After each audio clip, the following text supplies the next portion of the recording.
कॅम्पमध्ये आहे. सर कोण तुम्ही बघितला नाही? आजीने बघितले. आणि याच्यात गेल्यानंतर आपण बघत थांबला. खूप वेळ वाट बघितले कारण मी दुसऱ्या ठिकाणी होतो. तुम्ही समोर पाठीमागचं वातावरण बघू शकता. त्यामुळे शहरात पण साप राहतात. कॅम्प एरियामध्ये बेळगावमध्ये नाग आहे असं त्यांचं म्हणणं आहे. पण इथं म्हणजे सगळ्याच प्रकारचे साप आहेत. पण ते बघावं लागेल आता. आणि बघू शकता त्यांचा अंदाज बरोबर आहे. लोक सहसा नागाचं नाव घेत असतात. पण बघू शकता ह्याच्यामध्ये कशा प्रकार तो सापडला. पण हा बेडूक खाला माझ्या हाताला जाणवला पहिला. अडचण जर असेल तर कशा प्रकारे साप थांबून राहू शकतात. त्याने 1 तासभर अंदाजे वाट बघतायत. पण आजीने बघितले हे महत्त्वाचं आहे. सगळं क्लीन असून सुद्धा आपला परिसर जेव्हा असा असतोय तेव्हा साप येऊ शकतात. शहरात आहे खरं तर.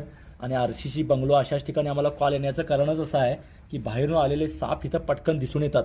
आणि विशेषतः उंदीर बेडूक आहेत, खायला राहायला जागा आहे, तिथं राहतातच साप.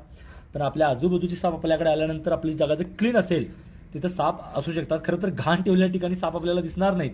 जुन्या घरात शिनी लाकूड शेतकऱ्यांना सामान्य तिथं आम्हाला साप कॉल कमी येतात म्हणजे तिथं दिसतात कमी पण असतात जास्त. आणि तो बेडूक खायला लगेच त्याला मी बंद करूया. साधारण 2.5-3 वर्षाचा हा साप आहे.